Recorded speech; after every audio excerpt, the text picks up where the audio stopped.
Hello, everybody. How are you doing? Good afternoon, good morning, good evening, as it is here in Lakeland, Florida. How to 3x your prices overnight. And you're probably expecting me to just give you a load of information about how to get your offer together, how to pitch the offer, all that sort of stuff. But there's actually far more important things before we get to this. And the first one is this, number one. This is why a lot of LinkedIn influencers sell really, really cheap courses to people that are beginners, as opposed to trying to charge them a lot of money. And let me explain what I mean, because the choice of market that you make, and there's a bit of nuance to this, so just bear with me, because if you are selling to a beginner crowd, somebody that's never had a business, someone that's never invested in themselves, you actually have to break two beliefs, which is a lot more difficult than breaking one belief. Let me explain what I mean. When you sell to somebody that's never ever before invested in themselves, and they've just worked in a company, and in that company, everything was invested in for them, they never had to invest in themselves. All they're used to doing is going buying the shopping, fast food, escaping into Netflix, and then all of a sudden they get into entrepreneurship and someone asks them for 10 grand, 20 grand. That's a huge shock for somebody that's never invested in themselves. And you actually have to, first of all, get past the belief and confidence in themselves so that they feel confident to, number one, invest in themselves. And then number two, the next belief that needs to be changed on a sales environment or in a sales situation is that you are then the right choice. Whereas if you're selling to an experienced entrepreneur, that's going to be just one belief. It's going to be, do I like this person first and foremost? Can this person get a return? Is this person solving a problem that we actively have? It's a lot easier. There's a lot less friction, and there's a lot less mindset coaching, and there's a lot less work to do selling to an experienced entrepreneur. So if you want to 3x your price overnight, don't look at what the big influencers on LinkedIn are doing and selling a low ticket to a beginner crowd, because there's only a few of them doing that because it's so difficult to scale. Instead, think very carefully about the market that you're targeting. Think about dominoes. Think about the amount of beliefs you have to flick over to get them over the line.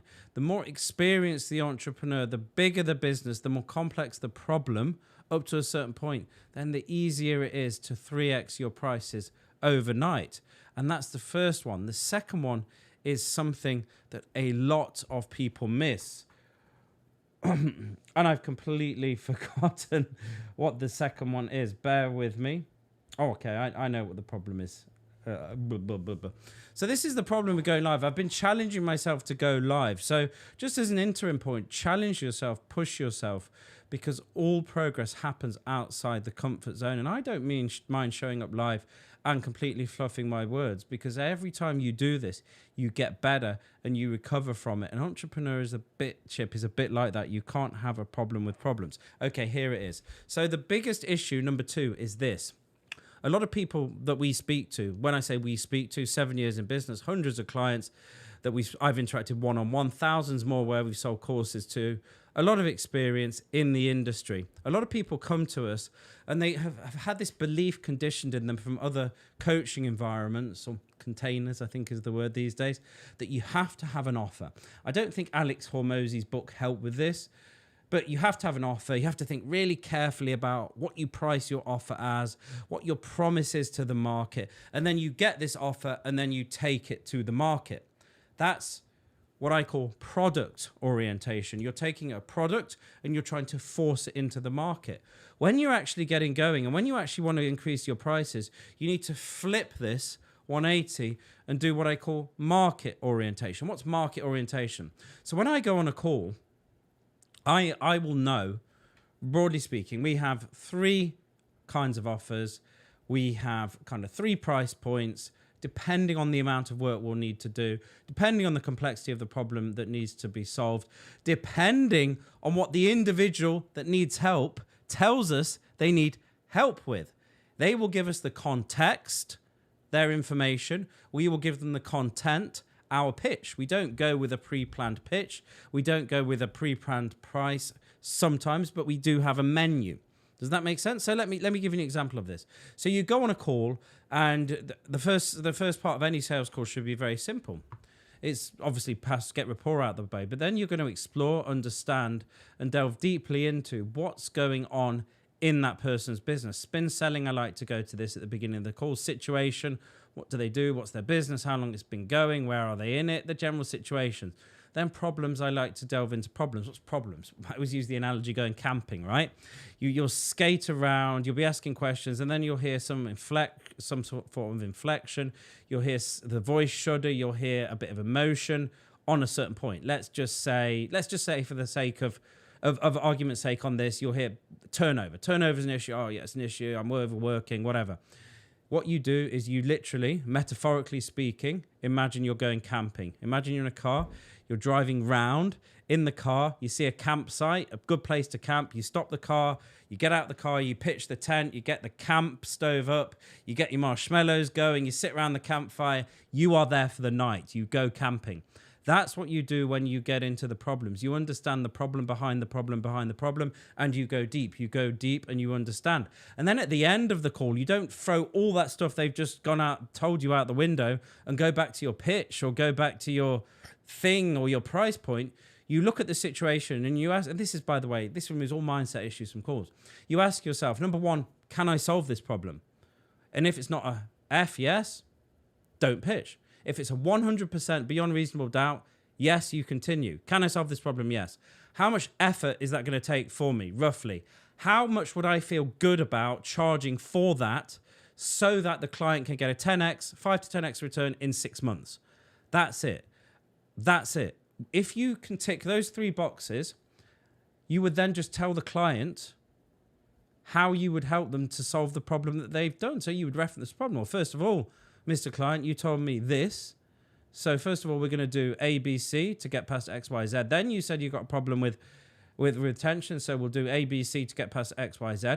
Now, just keep it very, very, very, very, very tight. You told us you have X problems, so we'll do this top level conceptual. Don't go into the details. This is a big mistake people make, and this stops them from raising their prices. Let them fill in the gaps. Stop, be comfortable with silence. Let them come at you with the questions and fill in their gaps of knowledge. If you reel off a whole set of features, benefits, and all that garbage, they'll be going in their mind, oh yeah, I did that in the last program, don't want that. Oh, I need to ask about that, not sure on that. Oh, that one sounds confusing. Top level, we will solve the problem you've already told you about by doing this. For that, it's going to take 6 months work. And you said that it's costing you X, Y, Z. We will just charge A, B, C. That last point's a key point, by the way. People are like, how do I prove the ROI? You listen and you elicit and you understand how much the problem's costing them, and then you present your solution in the context of how much it's costing them to solve it. And then it's simple arithmetic, very, very simple.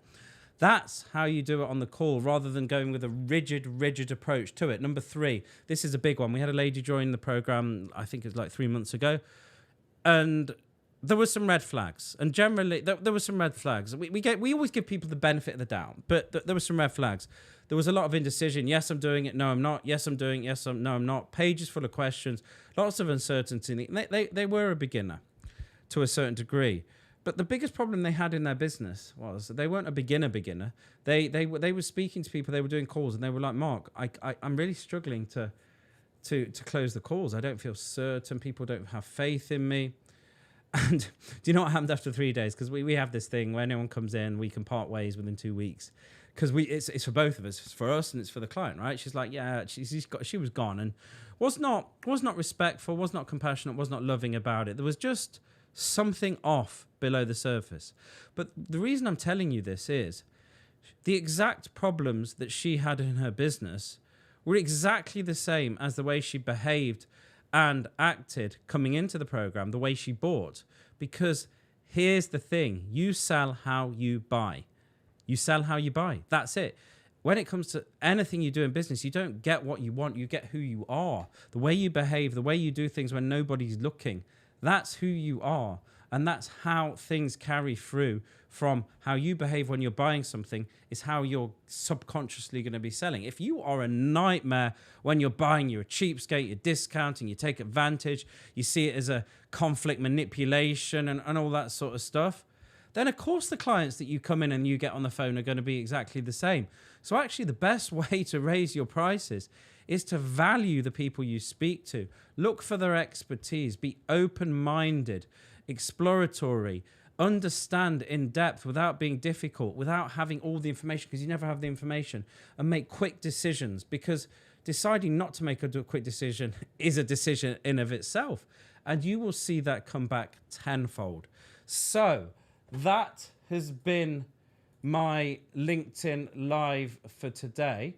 Do me a favor, if you've watched this, I know it's a bit later than normal for us, drop below what the most interesting point about this live was.